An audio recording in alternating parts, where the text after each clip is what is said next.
So I think we have, even as healers, I know earlier on, the energy systems were very conceptual or ideas.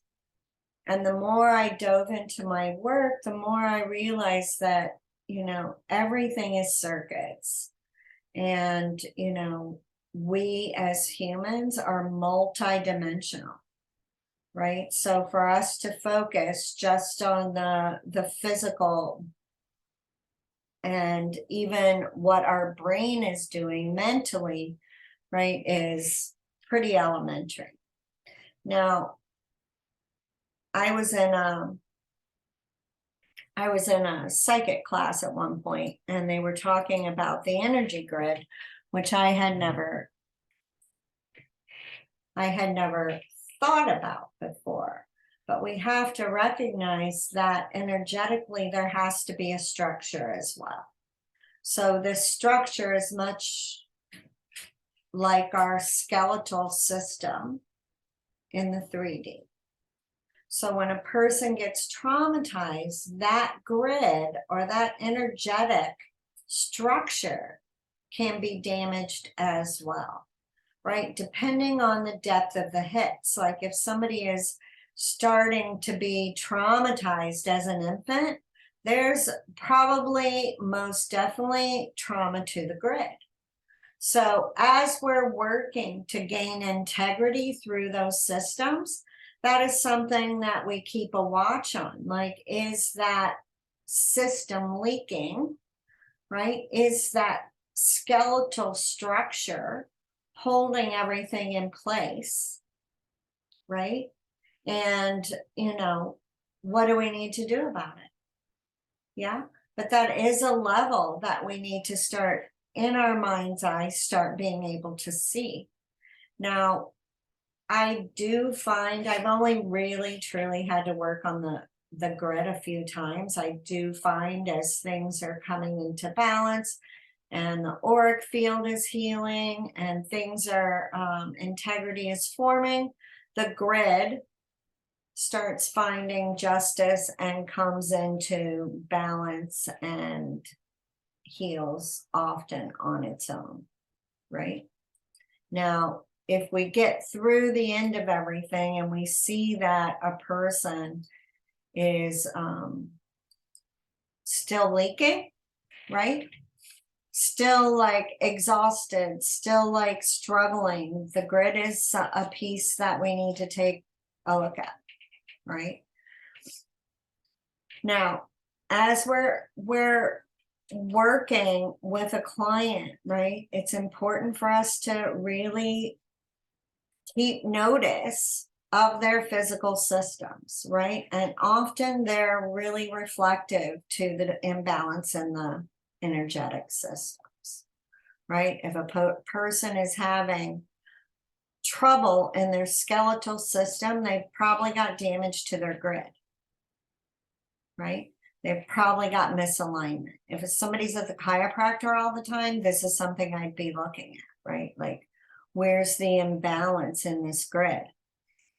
Now, mentally we have systems, energetically we have systems, behaviorally we have systems, and spiritually we have systems.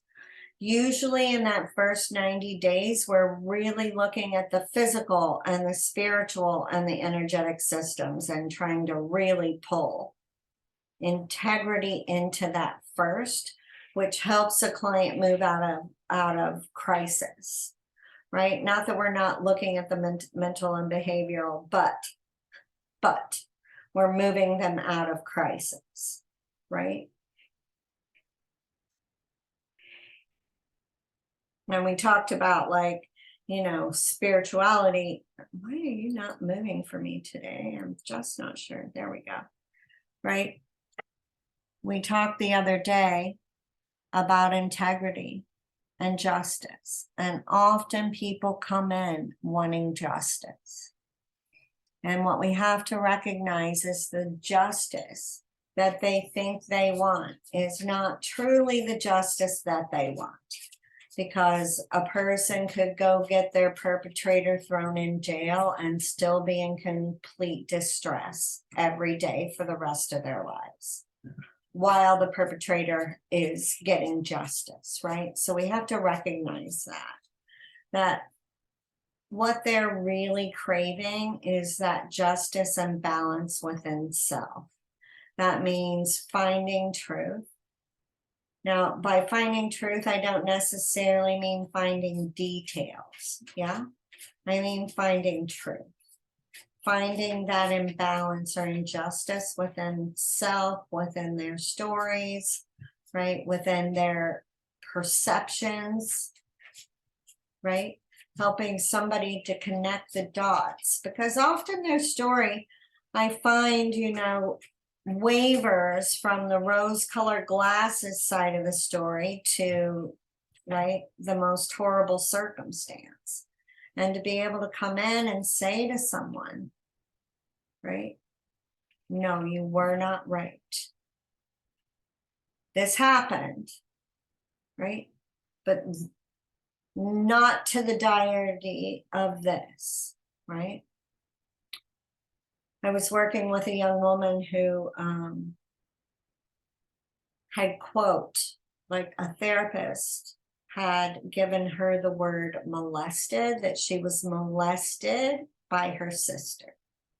Now, molested has quite a morphic field when it's pertaining to children of approximate equal age. So the sister was 1 year older, right? So being able to step in with this woman and separate out like the circumstances, what had happened with the sister, right? Playing doctor, right? This exploration, and that being a different experience than a molestation.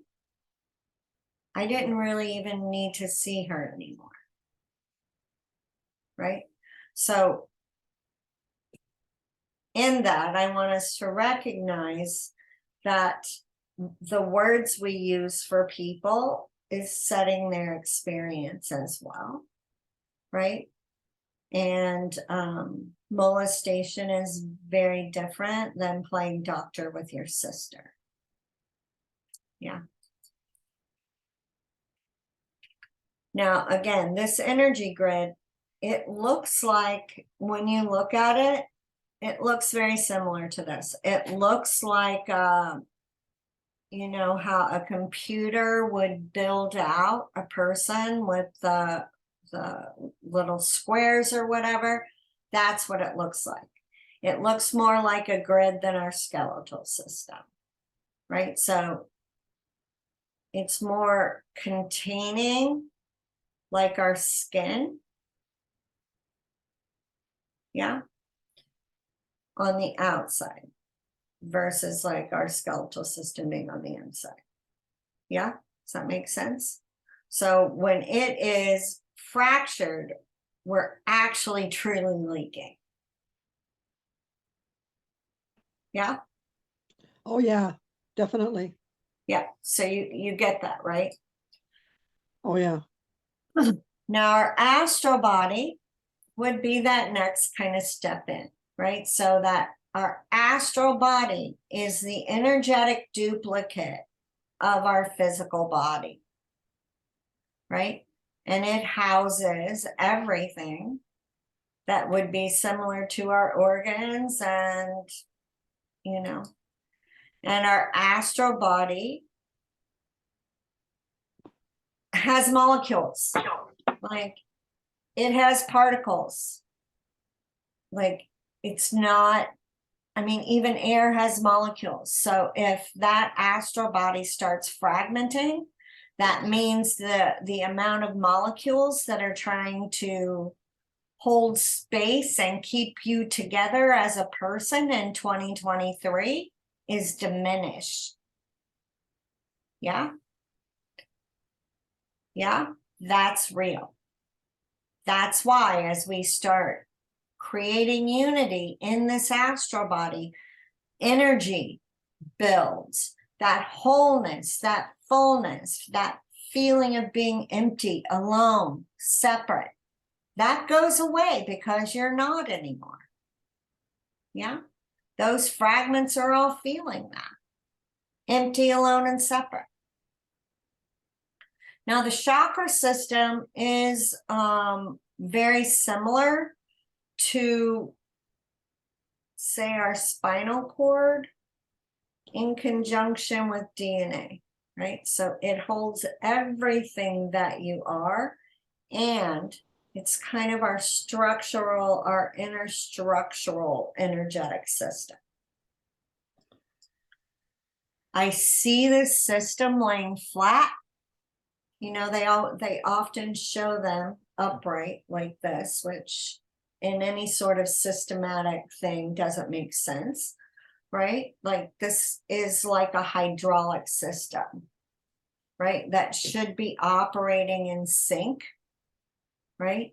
Spinning in sync, equal diameter out from the body, right? It should look like one solid unit. This is often what I see, right? So the chakras, there's space in between them, they're warped, they're spinning at different speeds and not operating like a unit. Some may even be stalled out, right? Now the chakra system should radiate out about a foot from the body, right? About a foot out in a cylinder all the way up. And the Kundalini runs through the center of that, through our corpus callosum, and connects us into that, the final plug-in. Yeah. Yeah. Now, the chakras, they say, develop in 7-year increments, right? So most of our work in C-PTSD is done in these lower 3, right? The most dynamic in the root. The root is our default programming. It's what we fall back on when we're triggered, right?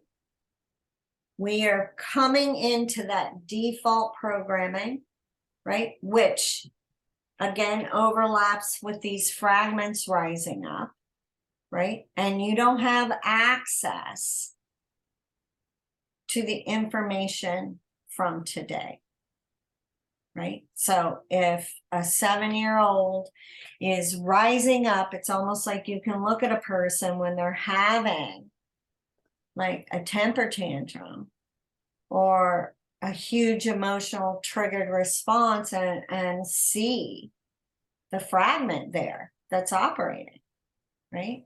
Being like, okay, I'm dealing with a 15-year-old right now. How would I speak to a 15-year-old? Yeah. And often, as when I sit with people and they're triggered, that's where my mind goes, right? Like, you know, we've got to bring our language to them, not them to our language, right? Because most often we're talking to very young fragments. Yeah. That idea of speaking in tongues is not that a person knows a bunch of different languages and is suddenly like speaking foreign language. No, it's that their language is landing how a person needs to hear it, right? Over trying to make somebody think you're smart, right? So the more simply we can say things, the better. Now, yeah, this is how I see the system, right? And as we draw somebody in, right, we can feel this hydraulic, right, just starting to do the work for us as we rise up, right? Have I done a chakra balance with you before, Shirley? No. All right, maybe we'll do that at the end. So these are real people. These were my clients, and they went and got what were called auric pictures, right? Auric field pictures, which, like, what they're really getting is chakra pictures, right? This is about how far out the system works. You can see, look down here where you can see the even the light in her chest, but you can tell the colors in which they're really operating from. This woman was way further along. The one on the right was way further along in the program. The one on the left, her sister had just started. Interesting, yeah. So Oh, it's fascinating. yeah, So because she was really operating from the root, and she was already like developed and working from the crown. So is that part of our training, is to learn how to do this chakra reading? It's learning to see it. Yeah. You'll learn to see it. Do we take pictures too? No, we don't take pictures. They went and got them and shared them with me so I can use them, but Oh, I see. no, we don't take pictures. I mean, most of my clients are far away.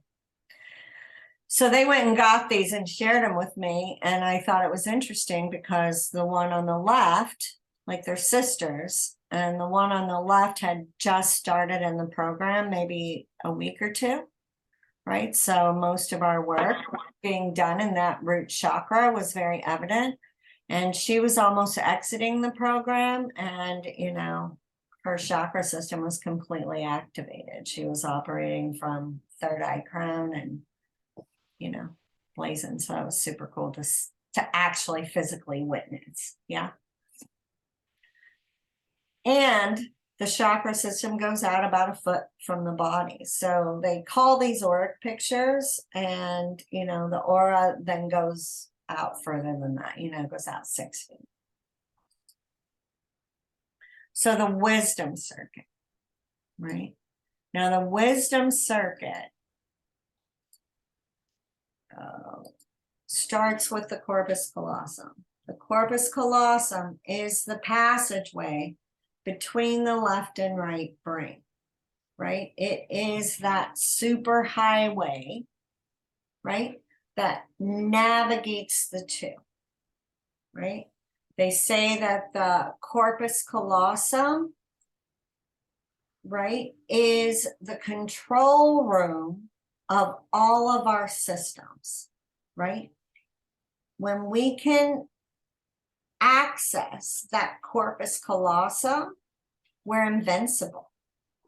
That's when people can lift cars off of people. That's when, we can have access to whatever and manifest instantly when we're in that corpus callosum. Getting in that corpus callosum is also gives us access to the gap between thoughts, right? So as humans, we have this feeling that our brain is always thinking us, and it's in control of everything, right? When we can access the corpus callosum, we can actually start thinking rather than having our brain think.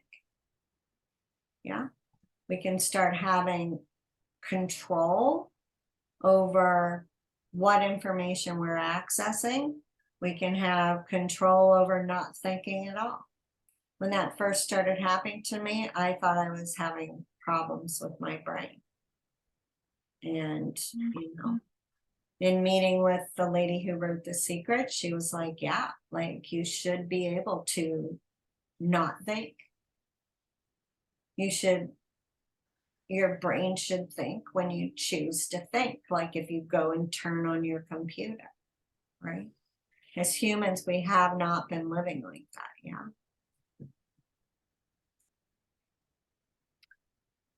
So the wisdom circuit is our 3 eyes, our corpus callosum, our left and right brain, operating in unison with the brain cells of our heart muscle and the brain cells in our gut. That is a literal circuit. Now, often people with childhood trauma, firstly, they'll turn the gut off because their wisdom is not useful in the circumstance they're living in. Like if a child is more wise than the adults caring for her, that becomes a problem in and of itself, right? That becomes a loop of thought that a person just has to turn off. Yeah. And if a person is operating just from the wisdom of their heart, right, they're going to cause trouble. That's when we, the love of one person causes pain and suffering to others, right? That's not love, right? Or Can you right? tell us a little bit more, Cherie? I know that you're ready to move on, but just tell us a little bit more. Expand on it a bit, please. On what? On the love, when you come from the love. If we are operating just from our heart's part of that circuit, right? That is, we are making choices that we think are coming from love that are harming other people. That's like if a person, right, picks up a hitchhiker off the side of the road and puts him in the car with his children, and the hitchhiker ends up kidnapping a child. Yeah. That's heart circuit. Or a woman, right, claiming love for her husband as he's beating and molesting her children, right? And she'll say, oh, but I love it. It's like, well, like that is not balanced love. Love should not be causing people pain, right? Heart circuit, right? A woman breaking up a family for the love of one person, quote, right? Those kind of situations, right? You're obviously not connected into wisdom, right? You're obviously not using your analytical brain, your creative brain, and you're definitely not in the control room, right? People get on the other side of those situations, right? And wonder, why did I not see that? Right? Because you didn't have your upper wisdom circuit connected. That's why you didn't see it,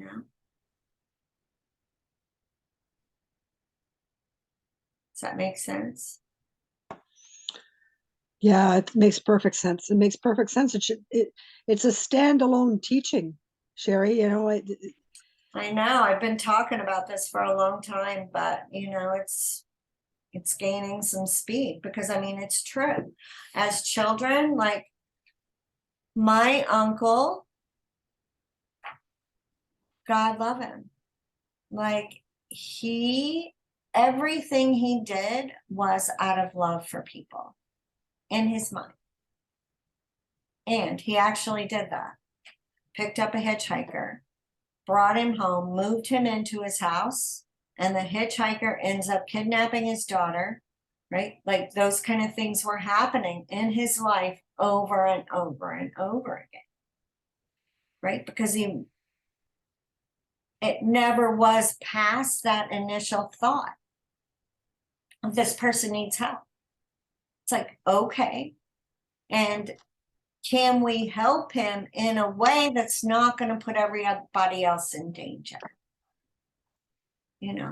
And what is real love, right? Real love in a situation where your man is causing harm to your children would to be hold him accountable and hold him to a standard of a better person. That's love. Right? Not enabling him to cause harm to others.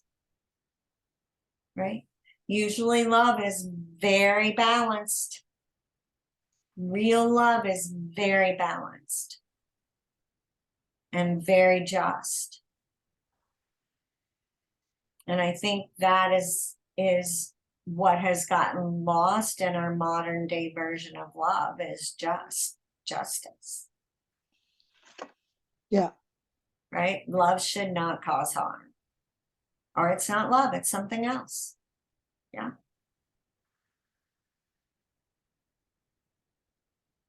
Does that make sense? And that lower gut wisdom, that's information that we have it, you know, through lifetime after lifetime after lifetime has proven true. Right? That's those thoughts that rise up out of your belly and you just know. There is no questioning it, and it doesn't matter what anyone says. Right? I remember my kid's dad would start questioning those things, and I'm like, you know, it doesn't matter what you say. I know that's true. Right? You know, have you had that feeling? That knowingness? Yeah, and I've often been really, really criticized for it. Yeah. I mean, we've lived a lot of time. Like, I was a hairdresser in my previous career, right? And I just came here knowing how to do that. Like, I didn't learn that. I knew how to do that, right? It's like musicians that come here knowing how to play music or knowing how to draw, or, you know, those are things that we have honed through other lifetimes, right? Where it's more of a trigger of a memory, right? And those wisdoms that rise up like that, right? When it's connected, that's when you just know without a shadow of a doubt what you're going to do, right? You're like, oh, no, not doing that. Oh, right? And you know, that's an unwavering thought for me when that happens, right?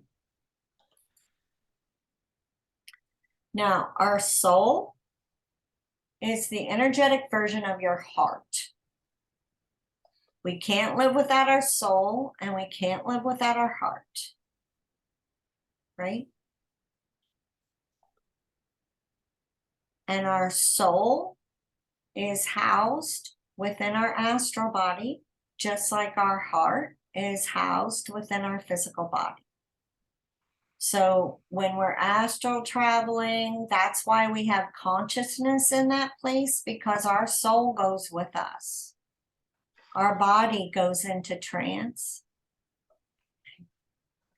Or, you know, if we're just here, it's like, that's why we feel like we have no life, no substance, no feeling.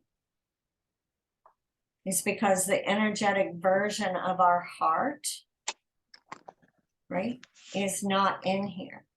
So we have to recognize when, you know, people say, oh, my heart hurts, blah, blah, blah. No, that's your soul. Your soul is hurting, right? When we are violated. Yeah. And when we feel empty, alone, and separate, our soul, our astral body is not in our body. So we're not going to have that connection to spirit.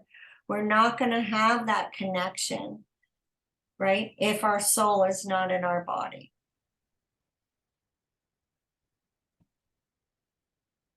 Now, our auric field is our force field. Our auric field radiates out from our body about 6 feet. And it looks like sound waves. I always want to do like when I'm working on the auric field, I always want to do figure eights, right? It feels like music to me. And often when I'm working on healing an auric field, I'm doing figure eights, right? So now the auric field is our force field. It radiates 6 feet out from our body, from the top of our head, bottoms of our feet, our shoulders, tip of our nose, right? And this auric field, right? If a person is feeling overwhelmed, overextended, spread too thin, those are very literal signs that their auric field is spread out way too far and they need to pull it into that 6 feet mark. If they're feeling suffocated, trapped, can't breathe, stifled, stuck, most often their auric field is invisible, is pulled in very close to their bodies, right? So that 6 feet mark is important. Now, again, these pictures claim the auric field, and it's way too small, yeah, to be the auric field. We're looking at the chakras. So every spiritual teacher speaks to us about detaching and depersonalizing from situations, detaching from emotion, right? Is that possible? Emotion, energy in motion. So is it possible within this auric field that we were given a system to detect disturbance? Yeah, a system that when triggered would notify us where to put our attention, right? Kind of like a smoke alarm. Hey, hey, hey, right? Be aware. Like ding, ding, ding, turn over here, pay attention, analyze this information so that you can create a proper action. When a person is clean and clear and their systems are operating appropriately, our emotional system should be our notification system. It should not be where we live. It should not be how we express ourselves. It should be, right, giving us a notification as to where and what needs our attention within this giant sea of information, right? The universe, God, it's a sea of information. It's a sea of information, much like the internet, right? As above, so below. So and that sea of information, right? We're walking through it every day. Yeah. The master teachers interchange the word God and water. Constantly interchange those words, God and water. God and water is the same thing. It's everywhere. It is in everything, right? It is everywhere. So we have to recognize that as we're walking as humans down the street, we're walking through, quote, the universal internet 24/7. Yeah. So Yeah. where we put our attention, Yeah. in that is what we experience. So if we have motion detectors within our system with hair triggers, like our smoke alarm that goes off when you boil water, right? That's going to have our attention all the time. Yeah. Yeah. And we're missing this one over here or this one over here, right? And we feel like we're getting sideswiped. Does that make sense?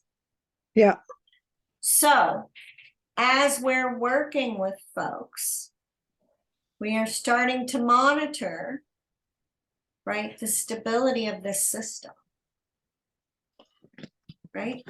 Now, people with trauma that have their auric field pulled in close, normally have their motion detectors stuck all over their bodies, right?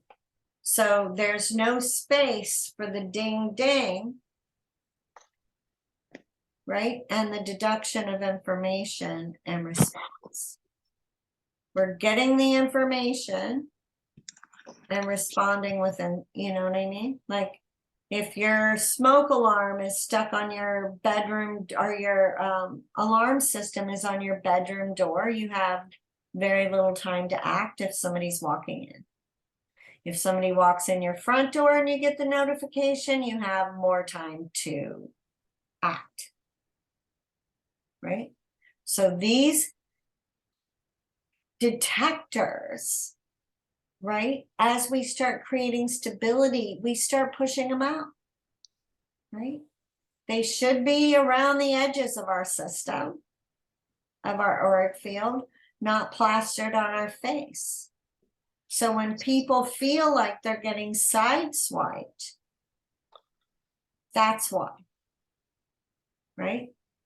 So that's something for us to be aware of.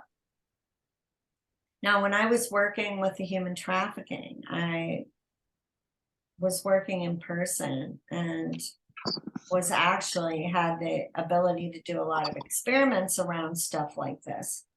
And, you know, that idea of being invisible, if a person has their auric field pulled in really tight and their notification, right, their emotion system is pulled in really tight, they have no warning, right? So I could literally walk up and touch them before they could feel me. So when we think back to one of the masters, right, and him going, boom, when somebody entered his field, that's why. That's why, right? If you're 6 feet big, it's like that person that enters the room and you know they're there before you can see them. It's like you can feel them with, you know, in the back of your head or something, right? And you turn around, you're like, there you are, right? That is a person's energy systems being set up well, right? Make sense? Yes. Yeah, it's a standalone lesson again, right? Yep. These are all things, though, that as a practitioner, we're keeping in our bucket, right? Because these are very brilliant folks. Now, what's the difference between magic and a miracle? Awareness, conscious action, right? And unity in thought, word, and action. Yeah. That moves the miracle